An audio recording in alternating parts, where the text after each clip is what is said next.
Salutations everybody, it is Matty here today. Let's talk about those Starfield reviews. Now, ladies and gentlemen, let me make something perfectly clear. Starfield is sitting at, as I record this video, an 88 over on OpenCritic. That's across over 90 reviews. That's pretty dang good. This video is not designed to tear down other reviews, but really have a review discussion based off the game, and as someone who's put over 70 hours into it, how I'm seeing this range of scores. I fully expected Starfield to be a divisive title right once I got out the intro of this game, and you're playing it right now, so maybe you even feel the same. Those first couple of hours just don't have the same BGS magic, and I think that threw a lot of people off. But I think there's a bigger conversation to have about the reviews surrounding Starfield. So before we get into the tips, tricks, guys, all that stuff, I wanted to have a conversation about, the 7 out of 10s getting tossed around. It's not to defend Bethesda, to protect them at all. I think there are legitimate issues with Starfield, and I broke them down in my impressions. If you missed them yesterday, you can go ahead and check them out. But I just want to have a conversation about this because a lot of people were coming my way and saying, why so low? You know, you think of Fallout 76 and where the standards really fell through the floor for Bethesda, and it's like, why are we seeing 7s for a game with so much ambition and time and development? Well, let me break all of that down, ladies and gentlemen. If you're new here and you're into Starfield news, information, conversation, tips, tricks, guys, all that fun stuff, you're in the right place. Consider subscribing, and thank you so much for tuning in. There were a lot of Starfield reviews yesterday, and I'm honored that you tuned into my impressions on the game after 70 hours.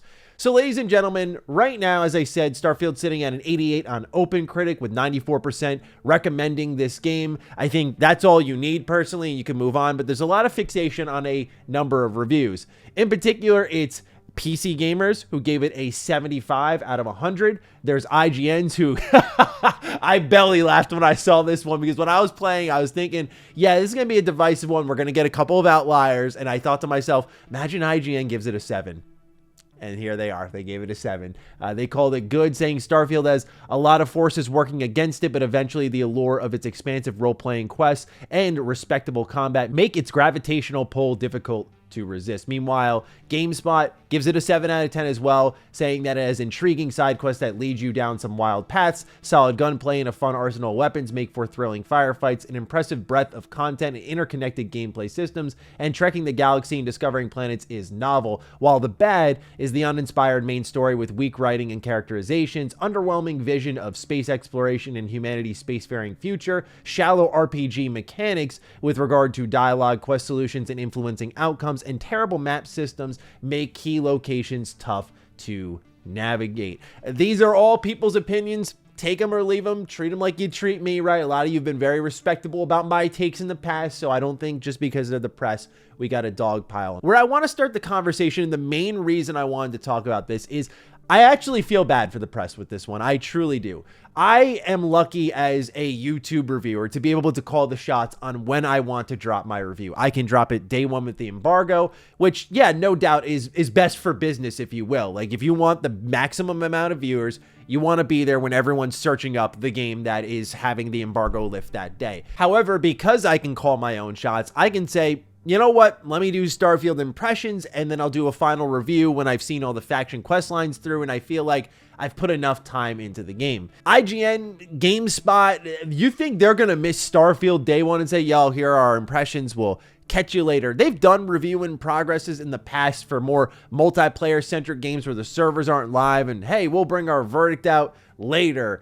But when it comes to the biggest game from Xbox this year, with so much traffic being generated by it, there's no way the editor-in-chief is going to sit there and say, you don't have a verdict for this thing? How long you been playing? You got 2 weeks? Yeah, you're going to have a verdict for me. Granted, I'm looking from the outside in, but I say this as someone who kind of feels bad for the process there. They got to put a score in. And I say all of that because as someone I watched both reviews from IGN and GameSpot, and I went through PC Gamers, as someone who had more hours than most of these reviewers logged in, and I said, I feel like I haven't scratched the surface. I really cannot comfortably put a final say on, do I really like the game? Yeah. Do I find it quite flawed? In many ways, yes. But when I imagine myself saying for sure, like, this is my definitive say, like they had to, when I think GameSpot had 55 hours logged, I could never. And that's why I feel bad, because I feel like they become a victim of the review process. And that's what's really happened here. Not that their scores would be higher or maybe even lower. It's not to say that you shouldn't accept their verdict at all or their legitimate criticisms of the game. Because in fact, some of the things that they said, I would agree with. Now, do I disagree with GameSpot and say their take on the main story? 100%. You saw in my impressions, I'm like, play that thing first, mainline it even. I thought it was that good. Meanwhile, they say here it's uninspired with weak writing and characterizations.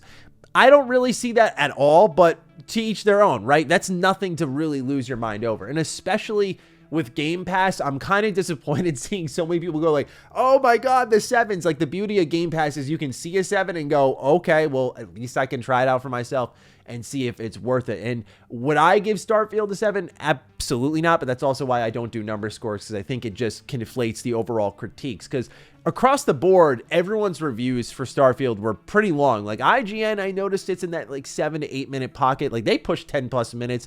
GameSpot pushed 10 plus minutes. Like all these reviews, mine was impressions. It was 30 plus minutes. I think ACG was pushing 30 minutes. I know Lone Vault Wanderer was pushing 40. Like, it's a big game. There's a lot to take in, a lot to break down. It is a seismic project. And that's why I say, again, it goes back to, I kind of feel bad about the process here, because I look at how many hours they logged in and I'm like, I could never imagine putting a final say on it. That's, again, not to undermine their opinion, but just to kind of put into perspective the situation some reviewers are in. We're spoiled this year. That's all there is to it. The fact that we're looking at a game that has an 88 on OpenCritic and going, yo, what? Are you kidding me, Bethesda? That's not good. That's how good this year has been, truly. And that's not to make excuses for Bethesda.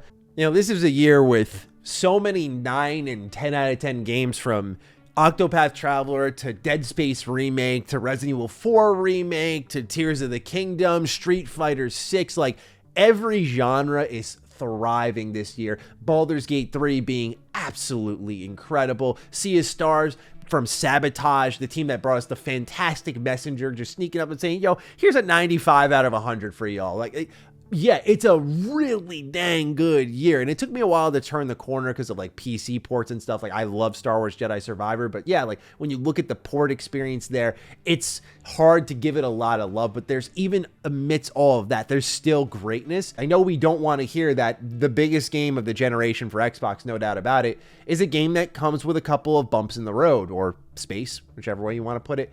When I say that, I mean stuff like the lots of fast traveling. I think eventually this game, and Gene Park said this on Defining Duke, so this isn't my own thoughts, but I think it's very accurate. I think eventually Starfield will be called fast travel the game. There's very little space travel, like GameSpot and IGN said. It's very much opening up your quest menu, pressing set course, which is the X button. It zips you to the exact planet, fast travel spot, and you just go. And that's how most of your travel in the game is done. And I know many people weren't expecting No Man's Sky, but like, that is a legitimate break in the experience that happens super often. Like, Starfield does not have the BGS rhythm that you've come to know and love. And it's something that I personally had an issue with. Now, where things differ is I viewed Starfield as this steady upward crescendo. It was inclining the whole time. And for a while, I kind of wasn't realizing it until I got into the main story. Things started to come together.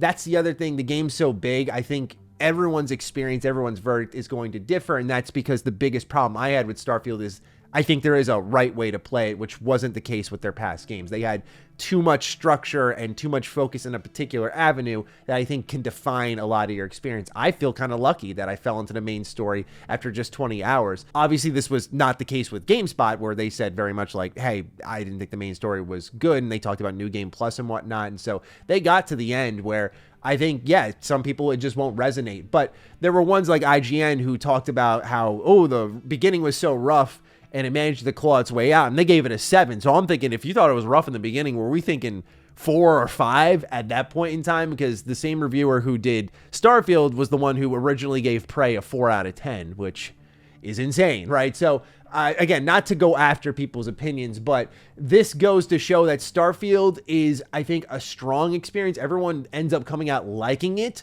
but to varying degrees. That's why I said I can't really tell you I love the game so much right now, because there's so much yet to be seen. And I think when you get into New Game Plus, it's going to dramatically change your impressions of the game again, because it is that unique and novel and adds a lot of replay value. It kind of redefines that replay value. So there's something there where, again, it goes back to if you've put even close to 100 hours into the game, you can definitely call it a review, because at the end of the day, do you trust your gut? Is this what you're going to live and die by? Then okay, put your verdict out there. But there are reviewers who are putting in a respectable amount of hours, no doubt, across 2 weeks. But when it comes to a game as big as Starfield, I mean, it's almost like the game was too big. And I think it's interesting because Halo Infinite was a game that I got about a month early. I remember when I first got it, immediately my reviewer brain like flipped this switch of, oh my God, I'm scared, because I thought the game was going to be huge. And when I beat it in 10 hours and then did most of the side content afterwards, I was stunned. I was like, what? They gave us a month with this game?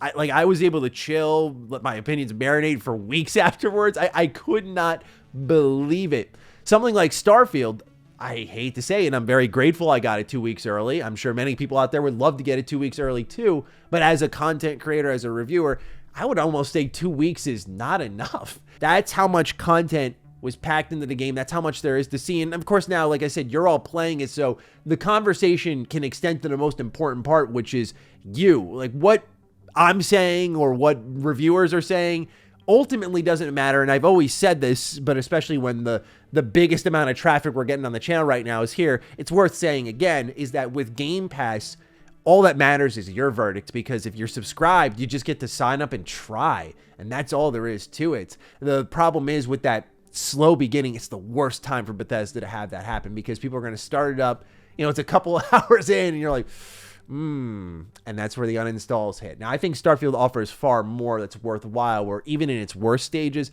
I wasn't having as much fun as a previous BGS game, but I was still having a good enough time to keep going. I wouldn't say it was absolutely rotten to its core. And so for Starfield to get an 88 and people are losing their minds that a couple of 7s are out there, speaks to not only the hype of the game, which I totally understand. People want this to be good. There was anxiety about it being good. I've read my comments and my Twitter threads. Trust me, I see it all. And yeah, I know there was a lot of anticipation, but the reality is this: just because 3 people did not like it online does not take away your joy. That's the most important thing to take away from this. I don't mean to get philosophical, but if you fire this game up and you have fun, who cares what Joe Schmo said online? Who cares what Maddie has to say? Who cares what any of us have to say? It's about your fun. I've moved past this point in my life where for a while, remember, I was very hesitant for sometimes to really get excited about Bethesda stuff, because I got really burned by my Fallout 4 review. I was really young, and so, my brain was not really processing it as well as it should have, and I wasn't digesting it in a healthy way, and I was letting it harm my joy. And eventually I just had this moment of, you know what, like, if I like something, people want to hear that, and I want to share that joy with others, which is the thing I think we can all relate to. When you find a great game and have that water cooler moment, you can share it with someone. Starfield's full of that, where if your friend's playing it and you're playing it, you'll see if you watch Defining Duke, when myself, Gene, and Cog talk about Starfield, we're all just sitting there sharing experiences, very light on spoilers, by the way, and having completely different outcomes to stuff and learning brand new things about the game. It's awesome in that sense. And so don't let a couple of reviewers who you think are just absolutely in the wrong ruin your good time, and don't go ruining their good time, right? Like, let them share their opinion just like you would with anyone else out there. I know it's a little idealistic here on the internet to say all that, but I think we can do a better job still. And I think the Starfield discourse, I anticipated being divisive with the console war drivel that's getting smashed in the middle of it all. But still, I wanted to share some thoughts on this because I thought it was an important topic to get into before any tips, tricks, and guides. So with that, ladies and gentlemen, thank you for tuning in. And now let the real Starfield coverage begin. Thank you so much once more, and I'll catch you in the next video. Stay sexy, stay active. I love you all. Peace.